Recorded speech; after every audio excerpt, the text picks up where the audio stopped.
എല്ലാവർക്കും എൻ്റെ സ്നേഹം നിറഞ്ഞ നമസ്കാരം. ഇന്നത്തെ വീഡിയോ എന്ന് പറയുന്നത് 262-ാമത്തെയാണ്. അപ്പോൾ റേക്കി സീരീസിൽ ഇത് 9-ാമത്തെ പാർട്ടാണ്, 9-ാമത്തെ ഭാഗം. ഓക്കെ, ഇതിൽ നമ്മൾ കുറച്ച് റേക്കി സിംബൽസിനെ കുറിച്ച് കാണാൻ പോവുകയാണ്. ഓക്കെ, അതിൻ്റെ മഹത്വം എന്തുവാന്നുള്ളതാണ് ഇന്ന് നമ്മൾ ഈ വീഡിയോയിൽ കാണാൻ പോകുന്നത്. അതായത് ഈ റേക്കി സിംബൽസിന്ന് ഇപ്പം നെറ്റിലൊക്കെ തേടിയാൽ ഇഷ്ടംപോലെ പലതും വരും. അത് എല്ലാം റേക്കി സിംബൽസ് ആവത്തില്ല. അത് ഒരുപാട് അവരവരുടെ ഇഷ്ടത്തിന് മാറ്റിമറിച്ച് അതിനെ പരിഷ്കരിച്ച് അങ്ങനെ ഇങ്ങനെയൊക്കെ കണ്ണും കാതും മൂക്കൊക്കെ ഇട്ടൊക്കെ ഉപയോഗിക്കുന്നുണ്ട്. പക്ഷേ അതൊന്നും സിംബൽസ് അല്ല. ശരിക്കും പറഞ്ഞാൽ ഇപ്പം എന്നെ സംബന്ധിച്ചവരെ ഞാൻ ഡോക്ടർ ഉസിയുടെ ലീനിയേജിലാണ് വരുന്നത്. എന്നുവെച്ചാൽ എൻ്റെ ഗുരു പാറുൾ മാഡം ഡോക്ടർ ഉസിയുടെ ലീനേജാണ്. നേരത്തെ ഞാൻ 2019 അറ്റ്യൂൺമെൻ്റ് എടുത്തപ്പോഴും ആ മാഡം ഡോക്ടർ മീനാക്ഷിയും ഡോക്ടർ ഉസിയുടെ ലീനേജ് പാരമ്പര്യത്തിൽ വരുന്നതാണ്. ഓക്കെ, അപ്പം എനിക്ക് ഡോക്ടർ ഉസിയുടെ സിംബൽസിനെ കുറിച്ച് മാത്രമേ അറ്റ്യൂൺമെൻറ്റ് തന്നിട്ടുള്ളൂ. എനിക്ക് അത് മാത്രമേ ഉപയോഗിക്കാനും പാടുള്ളൂ. അതാണ് ഇതിൻ്റെ പ്രത്യേകത. അപ്പം എടുത്തെടുപ്പിൽ നമ്മൾ പറയേണ്ടത് the symbols are sacred. Sacred എന്ന് വെച്ചാൽ അത്രയ്ക്ക് പവിത്രമായിട്ടുള്ളതാണ്. അപ്പം അതിന് ഒരു കണ്ണും കാതും മൂക്കും ഒക്കെ വെച്ച് വരച്ച് അതിനെ ബ്യൂട്ടിഫൈ ചെയ്യണം എന്നൊക്കെ വിചാരിക്കുന്നത് തെറ്റ്. എങ്ങനെ ഡോക്ടർ മികാവോ ഉസിക്ക് കിട്ടിയോ അതുപോലെ തന്നെ നമ്മൾ ഉപയോഗിക്കണം. അത് വളരെ ഇമ്പോർട്ടൻ്റ് ആണ്. അതുമാത്രമല്ല, ഈ റേക്കി സിംബൽ എന്ന് പറയുന്നത് കോൺഫിഡൻഷ്യലാണ്. കോൺഫിഡൻഷ്യൽ എന്ന് വെച്ചാൽ രഹസ്യമായിട്ട് കാത്ത് സൂക്ഷിക്കേണ്ടിയ ഒരു സംഗതിയാണ്. ഓക്കെ, അതെന്ന് വെച്ചാൽ അതിൻ്റെ അർത്ഥം എന്തുവാ? അപ്പം രഹസ്യമായിട്ട് കാത്ത് സൂക്ഷിക്കണമെന്ന് വെച്ചാൽ ആർക്കാർക്ക് ഇതറിയണം എന്ന് പറഞ്ഞാൽ ഈ റേക്കി ക്ലാസ് ഒരു റേക്കി മാസ്റ്റർ അടുത്തോ റേക്കി ഗ്രാൻഡ് മാസ്റ്ററുടെ അടുത്തോ പോയി പഠിച്ച് എടുക്കുന്നവർക്ക് മാത്രമേ, അങ്ങനത്തെ സ്റ്റുഡൻസിന് മാത്രമേ ഈ സിംബൽസ് പറഞ്ഞു തരത്തുള്ളൂ. ഓക്കെ, അപ്പം നേരത്തെ ഞാൻ പറഞ്ഞ പോലെ റേക്കിയിൽ ലെവൽ 1, ലെവൽ 2, ലെവൽ 3, ലെവൽ 4 ഉണ്ട്. ലെവൽ 1-ൽ നമ്മൾ സിംബൽസ് ഉപയോഗിക്കാറില്ല, കൈകൾ മാത്രമാണ് ഉപയോഗിക്കുന്നത്.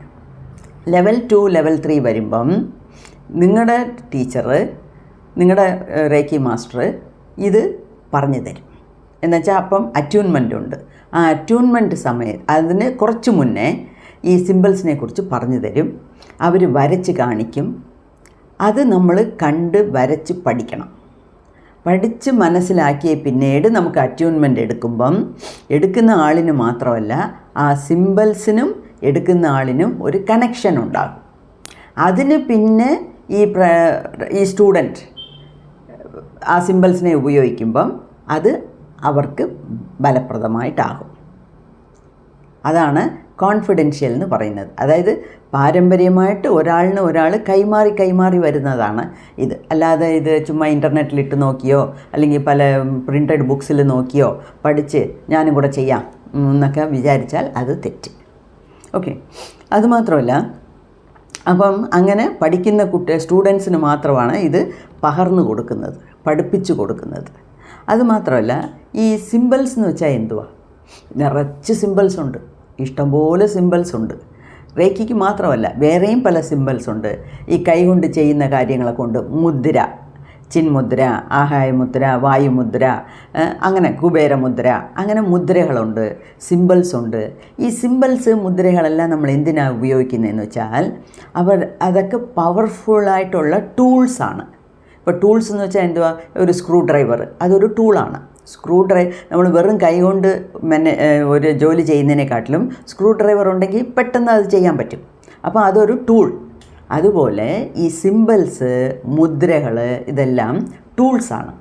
എന്തിനാണ് ടൂൾസ് ഉപയോഗിക്കുന്നതെന്ന് വെച്ചാൽ ഈസി ആയിട്ട് നമുക്ക് നമ്മളുടെ ഗുരുവിൻ്റെ കൂടെ ഒരു കണക്ഷൻ കിട്ടും. അതുമാത്രമല്ല, റേക്കിയുടെ കൂടെ, അതായത് റേയ് എന്ന് പറയുന്നത് ആ ഹയർ പവറാണ്, ആ യൂണിവേഴ്സൽ കോൺഷ്യസ്നെസ് ആണ്. ആ യൂണിവേഴ്സൽ കോൺഷ്യസിനോട് നമുക്ക് പെട്ടെന്ന് ഒരു കണക്ഷൻ ഉണ്ടാക്കിയെടുക്കാനുള്ള ഒരു ഷോർട്ട് കട്ട് മെത്തേഡാണ് ഈ സിംബൽ.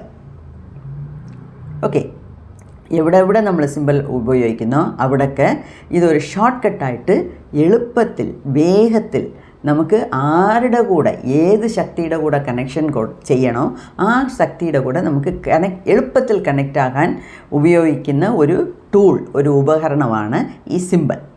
ഓക്കെ, അപ്പം നമ്മൾ അറ്റ്യൂൺമെൻറ്റ് വാങ്ങിച്ച് നമ്മൾ ആ സിമ്പൽ ഉപയോഗിക്കുമ്പം എന്താകും, നമുക്ക് ആ റേക്കി എനർജിയോട് കൂടി പെട്ടെന്ന് ഒരു കണക്ഷൻ ഉണ്ടാക്കും. അപ്പോൾ നമുക്ക് റേക്കിയെ ആവാഹിച്ച് നമ്മളുടെ കൈ മുഖാന്തരം മറ്റവർക്ക് കൊടുക്കാൻ പറ്റും. ഓക്കെ, അതുകൊണ്ടാണ് റേക്കി പഠിക്കുന്ന സ്റ്റുഡൻസിന് മാത്രമേ മാസ്റ്റേഴ്സ് ഈ സിമ്പിൾസ് പറഞ്ഞു കൊടുക്കത്തുള്ളൂ. അതും അവരുടെ അറ്റ്യൂൺമെൻറ്റ് കഴിഞ്ഞതിന് പിന്നെ അവർക്കത് ഉപയോഗിക്കാൻ പറ്റത്തുള്ളൂ. അങ്ങനെ ഉപയോഗിക്കുമ്പോൾ മാത്രമേ അവർക്ക് പ്രയോജനപ്പെടുത്തുള്ളൂ. ഓക്കെ, ഇപ്പം ഈ ഉസി സിസ്റ്റം എന്ന് പറയുന്നത് 4 സിമ്പിൾസാണ് ഉള്ളത്. അപ്പം 3 സിമ്പിൾസ് റേക്കി ലെവൽ 2 പറഞ്ഞുതരും, പിന്നെ റേക്കി ലെവൽ 3 1, അങ്ങനെ 4 സിമ്പിൾസാണ് ഡോക്ടർ മിക്കാവോ ഉസിയുടെ രീതിക്ക് വരുന്നത്, ലീനിയേജിൽ വരുന്നത്, പാരമ്പര്യത്തിൽ വരുന്നത്. ഇതിൽ ഈ സിമ്പിൾസ് അദ്ദേഹത്തിന് എങ്ങനെ കിട്ടി? അദ്ദേഹം ജപ്പാനിലിരിക്കുമ്പം ജാപ്പനീസ് ബുദ്ധിസ്റ്റ് മൊണാസ്ട്രിയിൽ തങ്ങിയിരുന്നു. അതായത് ജാപ്പനീസിൻ്റെ ബുദ്ധമത മഠത്തിൽ തങ്ങിയിരുന്ന് കുറേ പഠിച്ചെടുത്തു. പിന്നെ ടിബറ്റിയൻ ബുക്സൊക്കെ പഠിച്ചെടുത്തു. അതുമാത്രമല്ല സാൻസ്ക്രിറ്റ് പഠിച്ചെടുത്തു. അപ്പം ഇതെല്ലാത്തിൻ്റെയും ഒരു നല്ല ഒരു ഗ്രാഹ്യം അദ്ദേഹത്തിനും ഉണ്ടായിരുന്നു. അതുമാത്രമല്ല ബുദ്ധിസ്റ്റ് മൊണാസ്ട്രിയുടെ ഹെഡ് പറഞ്ഞതിന് പ്രകാരമാണ് ഡോക്ടർ മിക്കാവോ ഉസി മറ്റേ ഒരു മലയിൽ ഒരു മലയുണ്ടല്ലോ, അതിൻ്റെ പേര് ഇവിടെ കുറാമ, മൗണ്ട് കുറാമ. അപ്പോൾ ഇപ്രാവശ്യം കഴിഞ്ഞ വർഷം ഞാൻ ജപ്പാൻ പോയിരുന്നപ്പോൾ ഞാൻ മോൻ്റെ അടുത്ത് പറഞ്ഞു ഈ മൗണ്ട് കുറാമ ഒന്ന് പോകണം. അതിനെന്താ പോകാം, പക്ഷേ ഇപ്പം കൊച്ചും കൂടെ ഉള്ളതുകൊണ്ട് ഇപ്പം വേണ്ട, അടുത്ത പ്രാവശ്യം അമ്മ തന്നെ വരുമ്പോൾ നമുക്ക് മാത്രം പോകാം എന്ന് പറഞ്ഞു. അപ്പോൾ എനിക്കും അവിടെ ഒന്ന് പോകണം. മിക്കാവോ ഉസി എവിടെ ഇരുന്നു എന്ന് ഏതെങ്കിലും മാർക്ക് ചെയ്തിട്ടുണ്ടെങ്കിൽ അവിടെയും പോയി നിന്ന് നമുക്കും ഒരു എനർജി വാങ്ങിച്ചുകൊണ്ട് വരണം എന്ന ഒരു പ്ലാൻ ഇട്ടിട്ടുണ്ട്. അത് എപ്പോൾ സാധിക്കുമോ അപ്പം നടക്കട്ടെ. അപ്പം ഇത് മൗണ്ട് കുറാമയിലെ ഡോക്ടർ മിക്കാവോ ഉസി 21 ദിവസം ഫാസ്റ്റിംഗ് ഇരുന്ന്, അതായത് വ്രതം ഇരുന്ന് ഒന്നും കഴിക്കാതെ അവിടെ ഇരുന്ന് ചെയ്തപ്പോഴാണ് 21ാമത്തെ ദിവസം അദ്ദേഹത്തിന് എവിടുന്നോ ഒരു വെളിച്ചം ഇങ്ങനെ നെറ്റിയിൽ വന്ന് വീണതും കുറേ ബബിളായിട്ട് എയർ ബബിളായിട്ട് വന്നതും ആ എയർ ബബിൾസ് എല്ലാം അകത്ത് പോകുമ്പം ഈ സിമ്പിൾസായിട്ട് കാണാൻ പറ്റിയത്. അപ്പം അങ്ങനെയാണ് അദ്ദേഹത്തിന്, അതായത് ഒരു സ്പിരിച്വൽ മിസ്റ്റിക് എക്സ്പീരിയൻസിലാണ് അദ്ദേഹത്തിന് കിട്ടിയത്. അപ്പം നമുക്ക് എല്ലാവർക്കും അങ്ങനെയൊന്നും കിട്ടത്തില്ല. പക്ഷെ അപ്പം അതിൻ്റെതായ സിമ്പിൾസിന് അതിൻ്റെതായ മതിപ്പും മര്യാദയും കൊടുത്ത് പവിത്രത കാണിച്ച് അങ്ങനെ സേക്രഡായിട്ട് കൈമാറി വരണമെന്നല്ലാതെ എല്ലാവർക്കും പേപ്പറിൽ വരച്ച് കൊടുത്ത് അല്ലെങ്കിൽ പ്രിൻ്റ് അടിച്ച് ഡിസ്ട്രിബ്യൂട്ട് ചെയ്ത് എല്ലാവരും നിങ്ങൾ എല്ലാവർക്കും നല്ലതാണ് അങ്ങനെയൊന്നും പറയാൻ പാടില്ല. ഓക്കെ, അതാണ് അതിൻ്റെ കാര്യം. അപ്പം പിന്നെ ശരി, ഇത്രയും പവറുള്ളതാണെന്ന് നമുക്ക് ഇപ്പോഴാണ് അറിയുന്നത് എന്ന് നിങ്ങൾക്ക് മനസ്സിൽ തോന്നാം. പവറുള്ളതാണ്. അതുമാത്രമല്ല, ഞാൻ 2019 പഠിച്ചപ്പം തൊട്ടേ ഞാൻ ഈ സിമ്പിൾസൊക്കെ ഞാൻ ഉപയോഗിക്കാൻ തുടങ്ങി. എന്നുവെച്ചാൽ അറ്റ്യൂൺമെൻറ്റ് കിട്ടിയല്ലോ, ലെവൽ 3 വരെ അറ്റ്യൂൺമെൻറ്റ് കിട്ടിയതുകൊണ്ട് അപ്പോഴേ ഞാൻ ഇടും. ഇതിൽ എനിക്ക് കൂടുതൽ എനിക്ക് ചെയ്യും. മറ്റവർക്ക് മോനൊക്കെ തലവേദന വയറ്റുവേദനയൊക്കെ വന്നാൽ ഇടും. കുഞ്ഞിന് എൻ്റെ കൊച്ചുമോക്ക് പരീക്ഷയ്ക്ക് പോകുമ്പം അവളുടെ വലത്തെ കയ്യിൽ ഇട്ട് കൊടുക്കും. വെറും ഒരു 20 മാർക്കിൻ്റെ ടെസ്റ്റ്, യൂണിറ്റ് ടെസ്റ്റ് ആണെങ്കിലും അമ്മോ കൈ നീട്ടിക്കൊണ്ട് വരും. അപ്പം കയ്യിലിട്ട് കൊടുക്കും. നല്ല മാർക്ക്, 20ന് 20 വാങ്ങിക്കും, 20ന് 19 വാങ്ങിക്കും. അത് അവൾ പഠിച്ചതിൻ്റെ പഠിച്ചതാണ് അതിൻ്റെ കാരണം. പക്ഷേ ചിലതൊക്കെ നമ്മൾ എത്ര തന്നെ പഠിച്ചാലും പെട്ടെന്ന് ആ സമയത്തൊക്കെ ഓർമ്മ വരത്തില്ല. അപ്പം ഈ കയ്യിൽ ആ സിമ്പിൾസ് ഇട്ട് കൊടുക്കുമ്പം ആ പവറുണ്ട്. വിചാരിച്ച സമയത്ത് എഴുതേണ്ട സമയത്ത് ഇപ്പം 10 തൊട്ട് 11 വരെ പരീക്ഷ, അല്ലെങ്കിൽ CBSE എക്സാം 10 to 1, 1:30 നമുക്ക് ഓർമ്മ വന്നിട്ട് കാര്യമില്ല. ആ 3 മണിക്കൂറിനകം നമുക്ക് ഓർമ്മ വരണ്ടേ. അപ്പോൾ അതിനൊക്കെയാണ് ഈ സിമ്പിൾസ് നമ്മൾ ഉപയോഗിക്കുന്നത്. അപ്പോൾ ഞാൻ മോക്ക് എന്നും ഇട്ട് കൊടുക്കും ഞാനിവിടെ ഉണ്ടെങ്കിൽ. അതുമാത്രമല്ല ഞാൻ പറഞ്ഞില്ലേ എൻ്റെ വീട്ടിലൊരു കൂവളം മരം ഉണ്ടെന്ന്. ആ കൂവളം ചെടിയായിട്ട് ഞാൻ നഴ്സറിയിൽ നിന്ന് വാങ്ങിച്ചുകൊണ്ട് വന്നതാണ്. അത് നട്ടുവെച്ചു. അപ്പം ഒരുപാട് പേര് എൻ്റെ അടുത്ത് പറഞ്ഞു, അയ്യോ കൂവളമൊന്നും വീട്ടിൽ നടരുത് എന്താ. അപ്പോൾ ഞങ്ങളുടെ അമ്മമ്മ ഒരു വാക്ക് പറഞ്ഞു, ഒരു പഴഞ്ചൊല്ല് പറയും, കൂവളം നട്ടടം കൂവളം പട്ടടം എന്നെന്തോ ഒരു പറയും. അതായത് കൂവളം വെച്ച് അത് പിടിച്ചു വന്നാൽ നല്ലത്, അതേ സമയത്ത് അത് ഇല്ലാതായി പോയാൽ, വളരാതെ നശിച്ചു പോയാൽ അത് ദോഷമാണ്. അതുകൊണ്ടാണ് ഒരുപാട് പേര് അവരവരുടെ വീട്ടിൽ കൂവളം വെച്ച് പിടിപ്പിക്കാനും നടാനും പേടിക്കുന്നത്. അതുമാത്രമല്ല, അത് ഒരു ശിവൻ്റെ ഒരു അംശം എന്നുള്ളതാണ് നമ്മളുടെ ഹിന്ദു മിത്തോളജിയിൽ പറഞ്ഞിരിക്കുന്നത്. അപ്പം നമ്മളതിനെ വിശ്വസിക്കുന്നു. അപ്പം വളരെ ശുദ്ധമായിട്ടിരിക്കണം സ്ഥലം, വളരെ ശുദ്ധമായിട്ടിരിക്കണം, അപ്പോഴേ അത് വളരത്തുള്ളൂ. അതുമാത്രമല്ല, കുറച്ചൊക്കെ വളർന്ന് മരമാകുമ്പം തണ്ട് മുറ്റുമ്പം അത് അതിൻ്റെ അടിയിൽ കൂവളത്തിൻ്റെ മരത്തിൻ്റെ ചുവട്ടിൽ മഹാലക്ഷ്മി വന്ന് വാസം ചെയ്യുമെന്നാണ് പറയുന്നത്. ശ്രീകണ്ഠേശ്വര അമ്പലത്തിൽ നോക്കണം, പുതിയ ശ്രീകണ്ഠേശ്വര അമ്പലത്തിൽ ആ കൂവളം മരത്തിൻ്റെ അടിയിൽ വിളക്ക് കത്തിച്ച് വയ്ക്കും. എന്താ വെച്ചാൽ അവിടെ മഹാലക്ഷ്മി ഉണ്ട് എന്നുള്ളതാണ് അതിൻ്റെ ഐതിഹ്യം. അപ്പം ഞാനും അപ്പോൾ ഈ കൂവളം ഇങ്ങനെ വളർന്നു വരുമ്പോഴേ ദിവസം ദൈവമേ ഇത് നല്ല വളരണേ, ഈ നമ്മൾ കുഞ്ഞുങ്ങളെ വളർക്കുമ്പോഴേ കൈ വളരുന്നോ കാല് വളരുന്നോ നോക്കി നോക്കി വളരുന്ന പോലെ വളർത്തുന്ന പോലെ ഞാനും ഈ എൻ്റെ ഇതിന് ഈ ചെടിയായിരുന്നു, കൊച്ചായിരുന്നു. ഓരോ ദിവസം ഇല വരുന്നോ പൂച്ചി വരുന്നോ പുഴു വരുന്നോ എന്നൊക്കെ നോക്കി നോക്കി റേക്കി സിമ്പിൾസ് ഇട്ടാണ് അതിനെ വളർത്തത്. എന്നും റേക്കി സിമ്പിൾസ് ഇടും. അതേപോലെ അടുത്ത് പവിഴമല്ലിയുണ്ട്. പവിഴമല്ലിക്ക് വലിയ ഒരു പ്രയാസമില്ല, അത് കിടുകിടുകിടുന്ന് വളർന്നു വന്നു, തന്നെത്താനെ വളർന്നു. പക്ഷേ ഈ പവിഴമല്ലിക്കും ഈ കൂവളത്തിനും ചെടിയായിരുന്നപ്പോൾ തൊട്ട് ഇന്ന് രാവിലെ വരെ ഈ റേക്കി സിമ്പിൾസ് ഇടും. എന്നുവെച്ചാൽ രാവിലെ ഞാനാണ് ഗേറ്റ് തുറക്കുന്നത്, രാവിലെ പോകുമ്പോൾ. അപ്പം ഗേറ്റ് തുറന്നിട്ട് വരുമ്പം വീട്ടിൻ്റെ സൈഡിലുള്ള രണ്ടിനും ചേർത്ത് ഞാൻ റേക്കി സിമ്പിൾസ് ഇടും. റേക്കി സിമ്പിൾസ് ഇടുന്നതിൽ വേറൊരു കാര്യമുണ്ട്. ചുറ്റിയിലും അവിടെ 2 തെങ്ങുണ്ട്, വേറെ കുറേ ചെടികൾ ചെറുതായിട്ട് വെച്ചിട്ടുണ്ട്. അതെല്ലാത്തിനും അതിൻ്റെ പവർ മാറും, പവർ അവിടെ പരവും. അത് അങ്ങനെയാണ് ഇപ്പം ഒരുവിധം മരവായി വരുന്നു. അപ്പം ഞാൻ എന്തിനാ പറയുന്നത് വെച്ചാൽ, റേക്കി സിമ്പിൾസ് നമുക്ക് ഉപയോഗിക്കാം, നമ്മുടെ പെറ്റ് അനിമൽസിന് ഉപയോഗിക്കാം, സാധനങ്ങൾക്ക് ഉപയോഗിക്കാം. റേക്കി മണി ബോക്സ് ഉണ്ട്, റേക്കി ബോക്സ് ഉണ്ട്, അതിനകത്ത് ഫോട്ടോസൊക്കെ വെച്ച് നമുക്ക് റേക്കി സിമ്പിൾസ് ഇടാം. അത് മാത്രമല്ല, എനിക്ക് വേറൊന്ന് പുതിയതായിട്ട് തോന്നിയത്, ഞാനിങ്ങനെ റേക്കി സിമ്പിൾസ് ഇട്ടിട്ട് വരും. അടുത്ത വീട്ടിലെ ഒരു തെങ്ങിനെ വലിയ കായ് കായ്ക്കാൻ തുടങ്ങി. അത് ഇങ്ങനെ പൊതുവെ കാറ്റത്തിങ്ങനെ എയറിലിടുമ്പം അതിനും അതിൻ്റെ പവർ പോന്നു. അതുകൊണ്ടാണ് അതിൻ്റെ തേങ്ങായും വലുതായിരിക്കും, ഒരു സ്പെഷ്യൽ കൈൻഡായിട്ടിരിക്കും.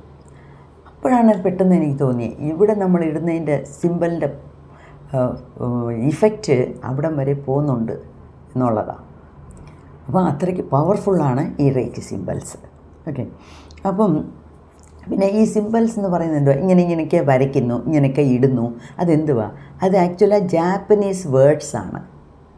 ജാപ്പനീസ് വേർഡ്സ് എന്ന് പറയുന്നത് അതിന് ജാപ്പനീസ് കാഞ്ചി എന്ന് പറയും.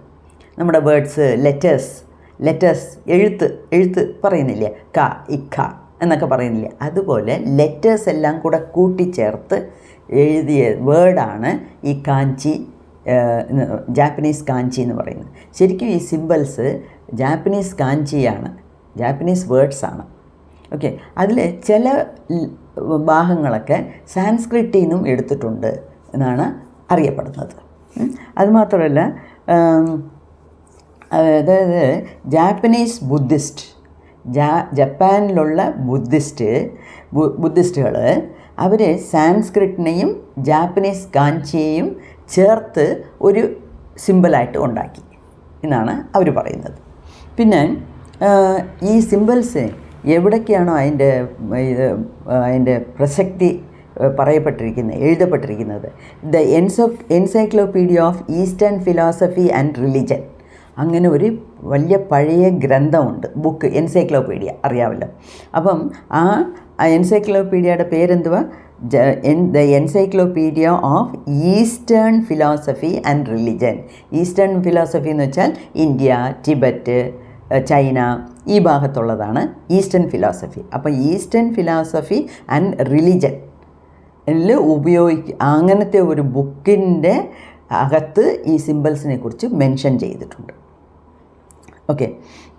പിന്നെ പക്ഷേ ഡോക്ടർ മിക്കാവോ ഉസിക്ക് കിട്ടിയത്, അദ്ദേഹം നേരത്തെ ഇതെല്ലാം പഠിച്ചുകൊണ്ടാണ് പോയത്, മേളിൽ പോയി ഖുറാമയിൽ പക്ഷേ ഇരുന്നാലും ആ സിമ്പിൾസ് മനസ്സിൽ കണ്ടതാണ് അദ്ദേഹം നമുക്ക് വെളിയിൽ വന്ന് പറഞ്ഞത്. അപ്പം മനസ്സിൽ തോന്നിപ്പിച്ചു. നേരത്തെ ബുക്കിൽ നിന്ന് പഠിച്ചാലും മറ്റവരടുത്തൊന്ന് ചോദിച്ച് മനസ്സിലാക്കിയാലും പോരാ, അദ്ദേഹത്തിന് അത് ആജ്ഞാചക്രത്തിൽ കൂടെ അത് ആ കളർ ബബിൾസായിട്ട് വന്ന് ബബിൾസ് എല്ലാം സിമ്പിളായിട്ട് മാറി. അപ്പോൾ അദ്ദേഹത്തിന് അത് ഈസിയായിട്ട് മനസ്സിലാക്കാൻ പറ്റി. അത് എളുപ്പത്തിൽ മനസ്സിലാക്കാൻ പറ്റിയത് എന്തുകൊണ്ടെന്ന് വെച്ചാൽ അദ്ദേഹം നേരത്തെ അതെല്ലാം കണ്ടിട്ടുണ്ട്, പഠിച്ചിട്ടുണ്ട്. അപ്പോൾ അദ്ദേഹത്തിന് അത് ഒരു മിസ്റ്റിക്കൽ എക്സ്പീരിയൻസ് കൂടെ കിട്ടിയതാണ്. അപ്പം നമ്മൾ അതിനെ അതിൻ്റെതായ റെസ്പെക്റ്റോടു കൂടി വേണം നമ്മൾ അതിനെ ഉപയോഗിക്കാൻ. ഓക്കെ. അപ്പോൾ ഇതിൽ അപ്പം സിമ്പിൾസിൻ്റെ ഉപയോഗം എന്തുവാ? ഡയറക്റ്റായിട്ട് റേക്കിയെ കണക്റ്റാകും, റേക്കിയോടുകൂടി കണക്റ്റാകും. അപ്പം നമ്മൾ സിമ്പിൾസ് ഇടുമ്പം റേക്കി എനർജി എളുപ്പത്തിൽ ആ ഭാഗത്തിൽ അങ്ങോട്ട് പോകാൻ തുടങ്ങും. ഇപ്പം വേറൊന്നുമല്ല, ഇപ്പം ഇവിടെ ഒരു മുറിവ്, എൻ്റെ കയ്യിലൊരു മുറിവ്. അപ്പോൾ ഇവിടെ ഞാൻ സിമ്പിൾ ഉപയോഗിച്ചിട്ട് നമ്മൾ റേക്കി കൊടുക്കാൻ തുടങ്ങുമ്പം സിമ്പിൾ തന്നെ റേക്കിയെ വലിച്ചോളും. സിമ്പിൾ തന്നെ റേക്കിയെ വലിച്ചെടുത്ത് വേഗത്തിൽ നമുക്ക് അതിൻ്റെ പ്രയോജനം അറിയാൻ പറ്റും. അതാണ് സിമ്പിൾസിൻ്റെ ഉപയോഗം. ഓക്കെ. ഇതിൽ 2 വിധമായിട്ടുള്ള സിമ്പിൾസ് ഉണ്ട് ഉസിയുടെ തന്നെ. ഒന്ന് മാസ്റ്റർ സിമ്പിൾ, ഇനിയൊന്ന് മെൻ്റൽ ഓർ ഇമോഷണൽ സിമ്പിൾ, വേറെ ഒന്നുണ്ട് ഡിസ്റ്റൻറ്റ് ഹീലിംഗ് സിമ്പിൾ. അങ്ങനെ മെയിനായിട്ട് 3 എണ്ണമാണ് പറയുന്നത്. ഓക്കെ. 4 സിമ്പിൾ ഉണ്ടെന്ന് പറയുന്നു ഉസി സിസ്റ്റത്തിൽ. ഓക്കെ. മെയിനായിട്ട് ഇതൊക്കെ തന്നെ അവിടെ ഉപയോഗിക്കുന്നത്. പിന്നെ എവിടേക്കാണ് നമ്മൾ ഉപയോഗിക്കുന്നത്? നമ്മൾ കൈ കൊണ്ട് വരയ്ക്കാം. കൈ കൊണ്ടിങ്ങനെ ഒരു വിരൽ കൊണ്ട് വരയ്ക്കാം, അല്ലെങ്കിൽ 3 വിരൽ കൊണ്ട് വരയ്ക്കാം, അല്ലെങ്കിൽ 5 വിരൽ കൊണ്ട് വരയ്ക്കാം. ഇങ്ങനെ എയറിൽ വരയ്ക്കാം. എയറിൽ വരയ്ക്കാന്ന് വെച്ചാൽ വേറെ ഒന്നും പേപ്പർ പെൻസിലില്ലാതെ ഇങ്ങനെ തന്നെ വരയ്ക്കാം. അല്ലെങ്കിൽ എവിടെ ആവശ്യമുണ്ടോ അവിടെ നോക്കി വരയ്ക്കാം. അല്ലാതെ നമുക്ക് മനക്കണ്ണ് കൊണ്ട് കണ്ടാലും മതി, വിഷ്വലൈസേഷൻ ചെയ്താൽ മതി. മനസ്സുകൊണ്ട് ഇങ്ങനെ കണ്ടാലേ മതി. മനസ്സുകൊണ്ട് വരയ്ക്കാം. കൈ കൊണ്ടോ പേപ്പർ പെൻസിൽ കൊണ്ടോ ഒന്നും വരയ്ക്കേണ്ട കാര്യമില്ല. മനക്കണ്ണ് കൊണ്ട് ഇങ്ങനെ അതിൻ്റെ സിമ്പിൾസ് ഇങ്ങനെ വരച്ചാലും മതി. പിന്നെ ആ സിമ്പിൾ വരച്ചിട്ട് 3 പ്രാവശ്യം അതിൻ്റെ പേര് പറയണം. ആ പേര് പറയുമ്പം ശബ്ദമൊട്ടും പറയാം, മനസ്സിനകത്തും പറയാം. അപ്പോൾ ആ 3 പ്രാവശ്യം അതിൻ്റെ പേര് വിളിക്കുമ്പോഴാണ് ആ സിമ്പിളിന് പവർ കിട്ടുന്നത്. ഓക്കെ. പിന്നെ വേറൊരു കാര്യം, ഇപ്പം ഈ വരയ്ക്കാതെയും മനസ്സുകൊണ്ട് കാണാതെയും തന്നെ നമുക്ക് അതിൻ്റെ പവറിനെ കൊണ്ടുവരാൻ പറ്റും. എന്താണെന്ന് വെച്ചാൽ ഇവിടെ ഇൻറ്റൻഷനാണ് ഇമ്പോർട്ടൻറ്റ്. ഇൻറ്റൻഷൻ എന്ന് പറയുമ്പോൾ എന്തുവാ? ഉദ്ദേശം. അതായത് എന്തിനാണ് നമ്മൾ ഉപയോഗിക്കുന്നത്? നമ്മൾ ഒരു നല്ല ഉദ്ദേശത്തിനാണോ ഉപയോഗിക്കുന്നത്? നല്ല ഉദ്ദേശത്തിന് മാത്രമേ അത് പ്രയോജനപ്പെടത്തുള്ളൂ, അല്ലെങ്കിൽ അത് പ്രയോജനപ്പെടത്തില്ല. അത് വേറൊരു കാര്യം. എന്നാലും നമ്മൾ എന്ത് ഇൻറ്റൻഷനോടുകൂടി നമ്മൾ ആ സിമ്പിളിനെ വിചാരിക്കുന്നോ ആ പോകെ ഈ കയ്യിലും വരയ്ക്കണ്ട, വിഷ്വലൈസേഷനും വേണ്ട. ജസ്റ്റ് ആ മനസ്സുകൊണ്ട് വിചാരിച്ചാൽ മാത്രം മതി, ഡയറക്റ്റായിട്ട് കണക്റ്റ് ആകും. അത്രയ്ക്ക് പവറുള്ളതാണ് ഈ റേക്കി സിമ്പിൾസ്. അപ്പം അതിലെന്തുവാ? നമ്മുടെ ഉദ്ദേശമാണ് നന്നായിട്ടിരിക്കേണ്ടത്. ഓക്കെ. അത് മാത്രം മതി. അപ്പം സിമ്പിളിനെ ഉപയോഗിക്കാനുള്ള പവർ ഒരു സ്റ്റുഡൻറ്റിന് കിട്ടുന്നത് അറ്റ്യൂൺമെൻറ്റിന് ശേഷം മാത്രമേ ഉള്ളൂ. സോ ലെവൽ 2, ലെവൽ 3 അറ്റ്യൂൺമെൻറ്റ് എടുക്കുമ്പോഴാണ് ഈ സിമ്പിൾസിനെ നമുക്ക് ഒരു സ്റ്റുഡൻറ്റിന് ഉപയോഗിക്കാൻ ഒക്കുന്നത്. ഓക്കെ. അപ്പം സിമ്പിൾസ് ആർ പവർലെസ് വിത്തൗട്ട് അറ്റ്യൂൺമെൻറ്റ്. അറ്റ്യൂൺമെൻറ്റ് കിട്ടാത്തവരെ ആ സിമ്പിൾസിന് ഒരു പവറും ഇല്ല. ഓക്കെ. അപ്പം ഈ ഒരു സ്റ്റുഡൻറ്റ് അറ്റ്യൂൺമെൻറ്റ് വാങ്ങിക്കുമ്പം ആ മൈൻഡോടെ കണക്റ്റ് ആകും. ആ സ്റ്റുഡൻറ്റിൻ്റെ മൈൻഡോട് ആ ഗുരു തരുന്ന സിമ്പിൾ കണക്റ്റ് ആകും. അതിന് പിന്നെയാണ് ഈ സ്റ്റുഡൻറ്റിന് ഉപയോഗിക്കാൻ പറ്റുന്നത്. അതുകൊണ്ടാണ് സിമ്പിൾസ് ഉപയോഗിക്കണമെങ്കിൽ അറ്റ്യൂൺമെൻറ്റിന് ശേഷമേ പാടുള്ളൂ എന്ന് പറയുന്നത്. പിന്നെ ഈ ഇതിൽ ഞാൻ പറഞ്ഞില്ലേ, ഈ മാസ്റ്റർ സിമ്പിൾ എല്ലാവർക്കും ഒരുപോലെയാണ് ഇടുന്നത്. കുറേ മാറ്റങ്ങളൊക്കെ വരുന്നത് ഈ മെൻ്റൽ സിമ്പിളുണ്ട്, മെൻ്റൽ ഓർ ഇമോഷണൽ സിമ്പിൾ. അതിലാണ് ഒരുപാട് മാറ്റങ്ങൾ വരുന്നത്. അങ്ങോട്ടും ഇങ്ങോട്ടും ഒക്കെ കുറച്ച് നീട്ടി അങ്ങനെ ഇങ്ങനെയൊക്കെ വരയ്ക്കുന്നത്. എന്തായിരുന്നാലും മിക്കാവ് ഊസി എന്തോ പറഞ്ഞോ, നമുക്ക് എന്ത് പറഞ്ഞു തന്നോ അതേ രീതിയിൽ ചെയ്യണമെന്നാണ് അവർ ആ സിസ്റ്റം നമ്മളുടെ അടുത്ത് ആവശ്യപ്പെടുന്നത്. ഓക്കെ, അതുമാത്രമല്ല, സോ നമ്മളുടെ ഹയർ പവർ, നമ്മളുടെ കോൺഷ്യസിൻ്റെ കൂടെ കണക്റ്റ് ചെയ്യാൻ നമുക്ക് സിമ്പിൾസ് ഉപയോഗിക്കുന്നു. പക്ഷേ അത് എത്ര ദൂരം പവറുണ്ട്, അത് എത്ര ദൂരം ഇഫക്റ്റീവാണ് എന്നുള്ളത് നമുക്ക് ഒരേ ഒരു ശക്തിയുടെ അടുത്തുനിന്ന് മാത്രമേ കിട്ടാനുള്ളൂ. ആ ദൈവീക ശക്തി, ആ ദൈവത്തിൻ്റെ അനുഗ്രഹം, ഗ്രേസ്, അതുണ്ടെങ്കിൽ മാത്രമേ നമുക്ക് ഒരു റേക്കി പ്രാക്ടീഷണറാകാൻ പറ്റത്തുള്ളൂ.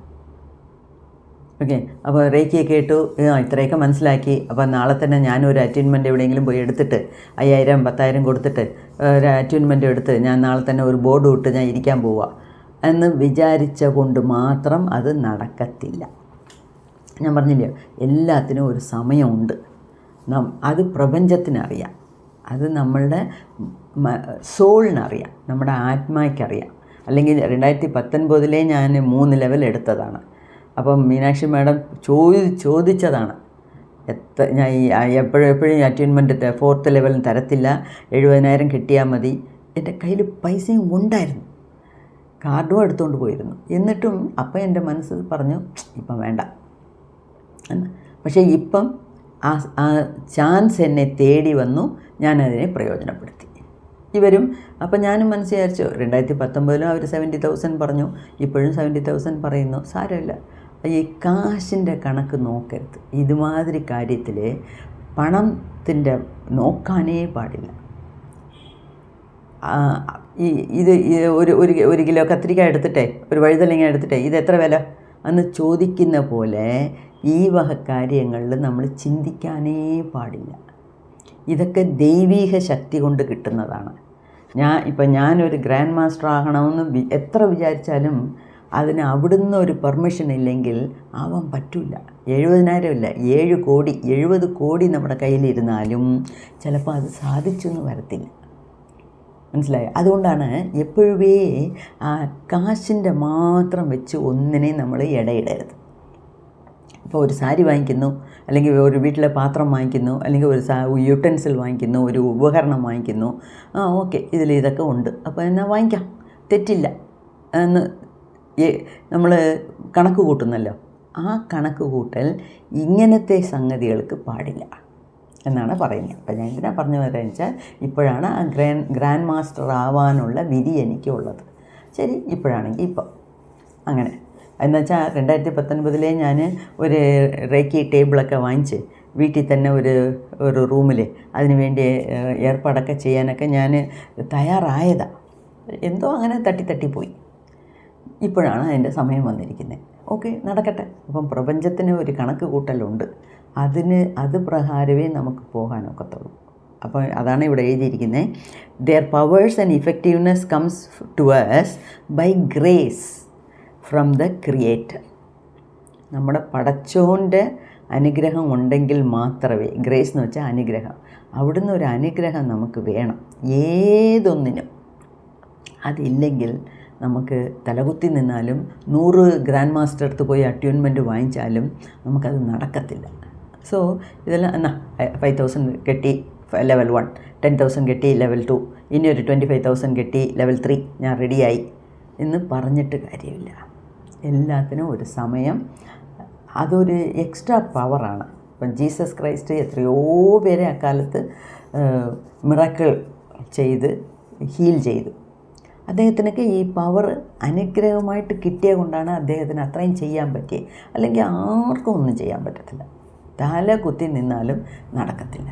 ആ ഒരു ദൈവത്തിൻ്റെ ഒരു അനുഗ്രഹം വേണം. അതുണ്ടെങ്കിൽ മാത്രമേ ഏതൊരു കാര്യം, അതൊന്നുമല്ല, ഒരു സാധനം ഇവിടുന്ന് അങ്ങോട്ട് മാറ്റി വയ്ക്കണമെങ്കിലും തമിഴിലൊരു ചൊല്ലുണ്ട്, അവനെൻ്റെ ഒരു അണുവും അശയാത്. അപ്പോൾ അതൊക്കെ ഞാൻ കൊച്ചിലെ ഇങ്ങനെ വായിക്കുമ്പം തമിഴിലല്ലേ പഠിച്ചേ ഞാൻ. അപ്പം തമിഴിൽ ഇതൊക്കെ പറയുമ്പം ഞാനിങ്ങനെ ആലോചിക്കും, അവനെൻ്റെ ഒരു അണുവും അശയാത്. അണുവെന്ന് വെച്ചാൽ ആറ്റം. ആറ്റം എന്ന് വെച്ചാൽ കണ്ണിന് കാണാൻ വയ്യാത്ത ഒരു സാധനം. അതുപോലെ അനങ്ങണമെങ്കിൽ അവിടുത്തെ ഒരു അനുഗ്രഹം വേണം. നമ്മുടെ ഒരു ചുണ്ടുവിരൽ അനക്കാനും ഒരു ശക്തി വേണം, അവിടുന്ന് ഒരു ശക്തി വേണം. അപ്പോൾ മാത്രമേ ഇതെല്ലാം നടക്കത്തുള്ളൂ. അപ്പം ഞാൻ വലിയ ഗ്രാൻഡ് മാസ്റ്ററായി, ഞാൻ വലിയ ആളാണ്, ഞാൻ ഇനി ലോകത്തിനെ എടുത്ത് മറിക്കും, അങ്ങനൊന്നും നമ്മൾ വിചാരിക്കരുത്. നമുക്ക് എവിടെയും ഒരു ഈഗോ വേണ്ട, തലക്കനം വേണ്ട, അഹങ്കാരം വേണ്ട. എല്ലാം നമ്മൾ സറണ്ടർ ചെയ്യും. എന്ന് നമ്മൾ നമുക്ക് മീതെ ഉള്ള ഒരു ശക്തിക്ക് അടിപണിയുന്നോ അപ്പോഴേ നമുക്ക് മേലും മേലും നന്മ വരത്തുള്ളൂ. അത് എൻ്റെ അനുഭവത്തിൽ പല പ്രാവശ്യം ഞാൻ കണ്ടിട്ടുണ്ട്. അതുകൊണ്ടാണ് ഞാൻ പറയുന്നത്. ഓക്കെ, സോ നമ്മളും ആ അനുഗ്രഹത്തിന് വേണ്ടി കയ്യേന്തി നിൽക്കാം, ഒരു തെറ്റുമില്ല. മറ്റു മനുഷ്യരടുത്ത് നമ്മൾ കയ്യേന്തി നിൽക്കാൻ ഒരു ഇട വരുത്തരുത്. അതേസമയത്ത് നമ്മളെ കാട്ടിലും വലിയ ഒരു ശക്തിക്ക് നമ്മൾ തല വണങ്ങുന്നതിലോ കീഴ്പ്പടിയുന്നതിലോ അടങ്ങുന്നതിലോ കയ്യേന്തി നിൽക്കുന്നതിലോ പ്രാർത്ഥിക്കുന്നതിലോ ഒരു തെറ്റുമില്ല. അപ്പോഴേ നമ്മുടെ അഹങ്കാരം അടങ്ങത്തുള്ളൂ, നമ്മുടെ ഈഗോ അടങ്ങത്തുള്ളൂ. ഓക്കെ, എല്ലാവരെയും ദൈവം അനുഗ്രഹിക്കട്ടെ.